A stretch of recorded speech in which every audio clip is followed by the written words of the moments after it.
नमस्कार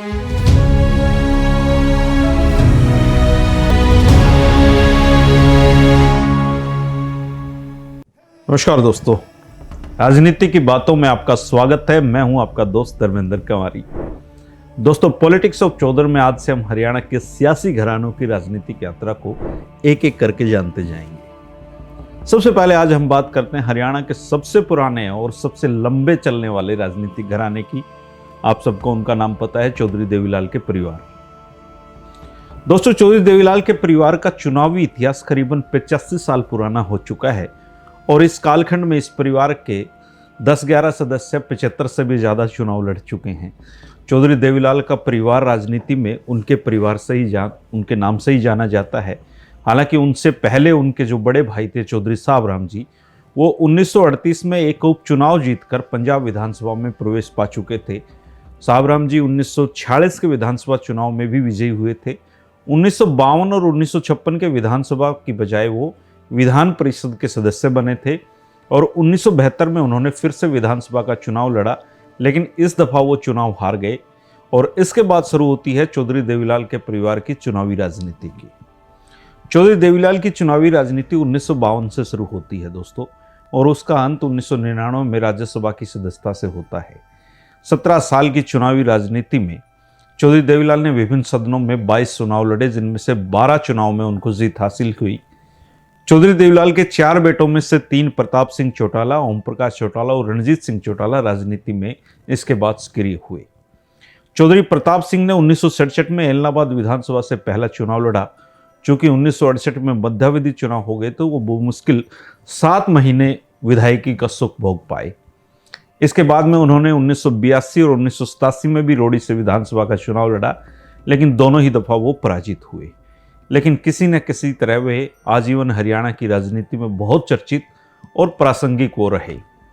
1987 में जो चौधरी देवीलाल के जो 2 बेटे हैं, ओम प्रकाश चौटाला जी और जो चौधरी रणजीत सिंह है, उनमें सत्ता का संघर्ष हुआ और प्रताप सिंह चौटाला जी को तब एक निगम की अध्यक्षता भी मुख्यमंत्री चौधरी देवीलाल ने सौंपी थी। और राजनीति में अपने छोटे भाई ओम प्रकाश चौटाला के धुर विरोधी प्रताप चौटाला ने अपनी आखिरी पारी चौधरी भजनलाल की हरियाणा जनहित कांग्रेस में खेली और हार से संतोष करना पड़ा। प्रताप सिंह चौटाला जी के ही बेटे हैं रवि चौटाला जी, उन्होंने भी निर्दलीय एक चुनाव लड़ा है और फिलहाल उनकी जो धर्मपत्नी है वो इनेलो की महिला विंग का एक बहुत बड़ा चेहरा आज है। काफ़ी अच्छी वक्ता हैं, देर सवेर उनकी भी चुनावी राजनीति शुरू हो ही जाएगी। चौधरी देवीलाल के दूसरे बेटे चौधरी ओम प्रकाश चौटाला जी ही असल में चौधरी देवीलाल की राजनीतिक और राजनीतिक वंश को जो आगे बढ़ाने का दायित्व उन पर था। उन्होंने इसको काम को पूरा भी किया। पिता की तरह ही वो प्रदेश के मुख्यमंत्री बने और पिता पुत्र की जोड़ी के मुख्यमंत्री बनने का रिकॉर्ड अभी तक हरियाणा में देवीलाल परिवार के पास ही है। उन्होंने 1968 का जो पहला चुनाव है इलाहाबाद से लड़ा था, लेकिन जीवन का पहला चुनाव वो लालचंद कोड़जी से हार गए थे। 1970 में इलाहाबाद में उपचुनाव की नौबत आई और ओम प्रकाश चौटाला जी फिर से चुनावी मैदान में कूदे और इस बार वो विधानसभा पहुंचे। 1968 और 2010 के बीच उन्होंने अलग अलग सदनों के लिए कुल 16 चुनाव लड़े और 12 चुनाव में जीत हासिल की। चौधरी देवीलाल के तीसरे बेटे चौधरी रणजीत सिंह चौटाला 1987 में पहली बार विधायक बने और देवीलाल मंत्रिमंडल में कृषि मंत्री उनको बनाया गया, लेकिन उनके बड़े भाई ओम प्रकाश चौटाला जी के बीच और उनके बीच सत्ता का संघर्ष बहुत विकराल रूप धारण कर गया और चौधरी देवीलाल को रणजीत सिंह को 1990 में राज्यसभा भेजना पड़ा। 1998 में उन्होंने कांग्रेस की टिकट पर हिसार लोकसभा क्षेत्र से चुनाव लड़ा, लेकिन तीसरे स्थान पर रहे। 2000 के विधानसभा चुनाव में कांग्रेस प्रत्याशी के रूप में वो फिर से चुनाव हार गए। यह चुनाव इस लिहाज से बेहद दिलचस्प और अहम था क्योंकि रणजीत सिंह जी के मुकाबले में इंडियन नेशनल लोकदल का कोई साधारण उम्मीदवार नहीं बल्कि खुद उनके भाई इनेलो सुप्रीमो ओम प्रकाश चौटाला थे। 2004 में चौधरी रणजीत सिंह भारतीय जनता पार्टी में शामिल हो गए, लेकिन 1.5 साल बाद ही भाजपा से उनका मोहभंग हो गया और फिर वो कांग्रेस में शामिल हो गए। इसी बीच 2005 में भूपेंद्र सिंह हुड्डा के नेतृत्व में राज्य की कांग्रेस सरकार बन गई। चूंकि भूपेंद्र सिंह हुड्डा और चौधरी रणजीत सिंह चौटाला दोनों क्लास फेलो भी हैं, तो 2006 की शुरुआत में हुड्डा साहब ने रणजीत सिंह जी को राज्य योजना आयोग का उपाध्यक्ष मनोनीत कर दिया। 2008 में आदमपुर में विधानसभा उपचुनाव हुआ तो कांग्रेस ने रणजीत सिंह चौटाला जी को भजनलाल जी के खिलाफ चुनावी मैदान में उतार दिया और वो फिर से हार गए। 2009 और 2014 के चुनाव में भी सफलता का मुंह वो नहीं देख पाए, लेकिन 2019 में सफलता ने उनके घर का दरवाजा खटखटाया और रानिया से फिर से चुनावी मैदान में उतरे और निर्दलीय प्रत्याशी के रूप में जीत दर्ज की। आजकल हरियाणा सरकार में चौधरी रणजीत सिंह चौटाला जी के पास पावर मिनिस्ट्री है, आप सब जानते हैं। उनके दो बेटे थे, एक बेटे का सड़क हादसे में निधन हो गया, दूसरे बेटे गगनदीप हैं और गगनदीप अभी जिला परिषद के चुनाव में उतरने वाले थे, लेकिन नामांकन रद्द हो गया। और चौधरी रणजीत सिंह चौटाला के दो पोते पोतियां हैं, एक है सूर्य प्रकाश और दूसरी है गायत्री। दोनों ही अपने दादा चौधरी रणजीत सिंह चौटाला की राजनीति में गहरी दिलचस्पी रखते हैं, चुनावों में सक्रिय रहते हैं और आने वाले समय में निश्चित तौर पर अपने दादा की राह पर आगे बढ़ते दिखाई देंगे, इसमें मुझे कोई संदेह नहीं लगता है। लेकिन अभी उसमें वक्त पड़ा है क्योंकि उनकी स्कूलिंग चल रही है।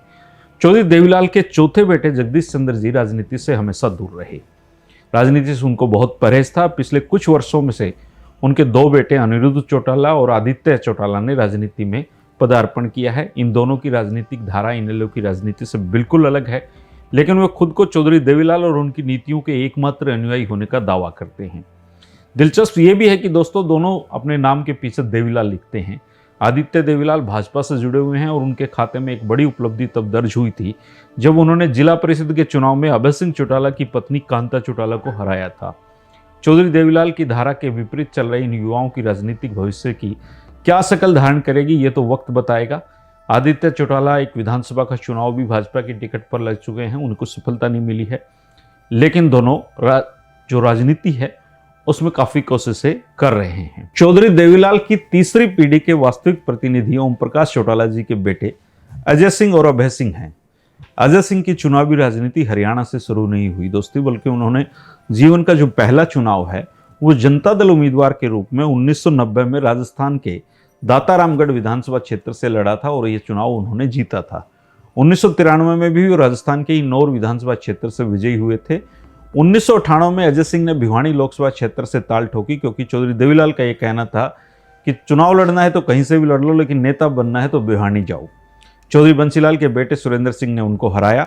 1999 में फिर से लोकसभा चुनाव हुए तो अजय सिंह चौटाला फिर से भिवानी से लड़े और इस बार उन्होंने न सिर्फ सुरेंद्र सिंह को हराया बल्कि उनको तीसरे स्थान पर पहुंचा दिया। 2004 और 2009 के जो लोकसभा चुनाव थे उसमें अजय सिंह चौटाला भिवानी से ही चुनावी मैदान में उतरे, लेकिन दोनों ही बार उनको हार का सामना करना पड़ा। 2004 में उनको कुलदीप बिश्नोई ने हराया और 2009 में सुरेंद्र सिंह जी की बेटी श्रुति चौधरी, उन्होंने इन चुनाव में उनको हराया। इसके बाद उन्होंने इस अंतराल को राज्यसभा में पहुंचकर पूरा किया। 2009 का विधानसभा चुनाव उन्होंने डबवाड़ी से लड़ा और विजयी रहे। विधायक रहते हुए अजय सिंह ने 2011 में हिसार लोकसभा क्षेत्र के लिए जो उपचुनाव हुआ उसमें अपनी किस्मत आजमाई, लेकिन चौधरी भजनलाल के बेटे कुलदीप बिश्नोई से मात खा गए। 22 जनवरी 2013 की जो तारीख थी दोस्तों, चौधरी देवीलाल परिवार के लिए सर्वाधिक अशुभ तारीख मानी जा सकती है, क्योंकि परिवार ने इस हादसे की शायद ही कभी कल्पना की हो, लेकिन अप्रत्याशित राजनीति में घट जाता है।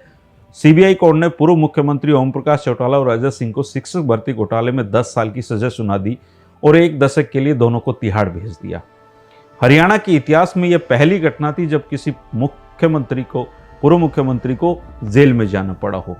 और इसी के साथ अभूतपूर्व ये हुआ कि देवीलाल परिवार की कोई महिला जो थी वो राजनीति में पहली बार चुनावी मैदान में उसको उतरना पड़ा। 2014 में अजय सिंह चौटाला की पत्नी नैना चौटाला ने डबवाड़ी विधानसभा क्षेत्र से चुनाव जीतकर हरियाणा विधानसभा में प्रवेश किया। फिलहाल वो बारड़ा से जननायक जनता पार्टी की विधायक हैं। दूसरी ओर अजय सिंह जी के जो बड़े बेटे हैं दुष्यंत चौटाला जी, उन्होंने हिसार लोकसभा सीट पर जीत दर्ज की और लोकसभा में प्रवेश किया। परिवार के 2 सदस्य चुनावी राजनीति से दूर हुए तो 2 नए सदस्यों ने इस कमी को पूरा कर दिया। इसके बाद इनेलो ने 2019 के विधानसभा चुनाव से पहले एक और बड़ी उसको विपदा का सामना करना पड़ा। पार्टी में विखंडन हो गया, अजय सिंह और अभय सिंह के रास्ते अलग हुए और एक नई पार्टी का जन्म हुआ जिसका नाम है जननायक जनता पार्टी। आप जानते हैं कि आज इस पार्टी के 10 विधायक हैं और दुष्यंत चौटाला हरियाणा सरकार में उप मुख्यमंत्री हैं। राजनीति में अगर सफलता का पैमाना देखना हो तो दुष्यंत चौटाला ने जितना जल्दी तरक्की की है उतनी किसी ने नहीं की। दुष्यंत चौटाला ने अभी तक 4 चुनाव लड़े हैं, 2 में वो जीते हैं, 2 में हारे हैं। उनके भाई दिग्विजय चौटाला फायर ब्रांड युवा नेता माने जाते हैं और जींद उपचुनाव और सोनीपत लोकसभा में वो हार चुके हैं। उधर चौधरी देवीलाल की जो स्थापित इनेलो का फिलहाल एक ही विधायक है और वो है चौधरी अभय सिंह चौटाला। और अभय सिंह चौटाला ने 19 में गांव चौटाला में द पंच का चुनाव लड़कर और उसके बाद उप सरपंच बनकर अपनी चुनावी राजनीति शुरू की थी। जब उनके दादा देश के उप प्रधानमंत्री होते थे।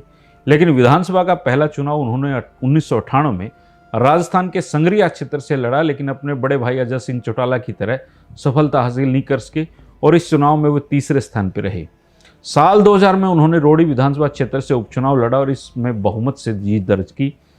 चुनाव के समय उनके पिता ओम प्रकाश चौटाला जी राज्य के मुख्यमंत्री होते थे, इसलिए उनको ज़्यादा दिक्कतें इसमें आई भी नहीं। वर्ष 2004 में अभय सिंह जी ने कुरुक्षेत्र लोकसभा क्षेत्र से कांग्रेस प्रत्याशी नवीन जिंदल के खिलाफ चुनाव लड़ा, लेकिन हार का सामना करना पड़ा। 2010 में इलाहाबाद विधानसभा के लिए उपचुनाव के जरिए वो फिर से विधानसभा पहुंचे। 2014 के नियमित चुनाव में उन्होंने फिर से इलाहाबाद से विजय पताका फहराई और विधानसभा में नेता प्रतिपक्ष बने। 2019 में वो फिर से चुनाव जीते और किसान आंदोलन में इस्तीफा देकर एक बार फिर से उन्होंने जो चुनाव है वो जीत का। अभय सिंह चौटाला जी की जो पत्नी है वो कांता चौटाला जी, वो भी जिला परिषद का चुनाव लड़ चुकी हैं। चौधरी देवीलाल की चौथी पीढ़ी में अगर एक तरफ दुष्यंत चौटाला हैं जो हरियाणा सरकार में उप मुख्यमंत्री हैं, उनके छोटे भाई दिग्विजय चौटाला हैं जो इंडियन नेशनल लोकदल की जो छात्र शाखा इनसो उसके राष्ट्रीय अध्यक्ष हैं। अभय सिंह चौटाला के बड़े बेटे करण चौटाला फिलहाल सिरसा जिला परिषद के चेयरमैन बन चुके हैं। अभय चौटाला के बेटे लोकसभा का चुनाव भी लड़ चुके हैं। और ये कहना गलत नहीं होगा कि चौधरी देवीलाल का जो परिवार है और उनका जो पूरा कुनबा है वो राजनीतिक क्षेत्र में सक्रिय है। चौधरी देवीलाल के ही कुनबे से डॉक्टर केवी सिंह भी आते हैं जो उन्हीं के परिवार की वंश परंपरा के हिस्से हैं और पूरे कुनबे में पढ़ते हैं। चौधरी देवीलाल के साथ लगकर डॉक्टर केवी सिंह जी ने भी राजनीति सीखी थी। दड़बा और डबवाली से वो मेरे ख्याल से 4 या 5 चुनाव उन्होंने लड़े, लेकिन जीत उनको नसीब नहीं हुई। लेकिन 2019 में उनके बेटे अमित सिहाग डबवाली हल्के से कांग्रेस के विधायक बन चुके हैं। इस तरीके से देखें तो निश्चित तौर पर चौधरी देवीलाल परिवार के आने वाले समय में और भी कई नेता चुनावी मैदान में आएंगे दोस्तों, और ये तो जनता तय करेगी कि वो किसे चुनती है और किसे नहीं चुनती है। लेकिन अभी तक के राजनीतिक इतिहास में चौधरी देवीलाल परिवार का सबसे लंबा इतिहास रहा है और सबसे ज़्यादा सदस्य उसके चुने गए हैं। आज भी 5 जो विधायक हैं वो उनके परिवार से ही जुड़े हुए हैं, उनके परिवार से ही हैं, हरियाणा विधानसभा में हैं। तो हरियाणा में जो वंशवादी राजनीति है वो कभी भी एक इशू नहीं रहा लोगों के बीच में। वंशवाद हरियाणा की राजनीति का एक सत्य है और लोगों को पसंद है, लोग जिताते हैं, तभी ये लोग हैं राजनीति में। कल हम चौधरी बंसीलाल का जो परिवार है उसकी चुनावी यात्रा पर बात करेंगे और इसके बाद धीरे धीरे के हरियाणा के जो बाकी राजनीतिक परिवार हैं उनके बारे में भी बात करेंगे। मुझसे कोई तथ्य छूट गया हो तो आप कमेंट करके ज़रूर बताएं दोस्तों। कोई ऐसा राजनीतिक परिवार आपके ध्यान में हो जिसके बारे में आप जानना चाहते हैं तो आप कमेंट कर सकते हैं। मैं कोशिश करूंगा कि उनका वीडियो भी आपके सामने लेकर आया जाए। ये वीडियो कैसा लगा आप ज़रूर कमेंट करके बताएं। शुक्रिया, नमस्कार।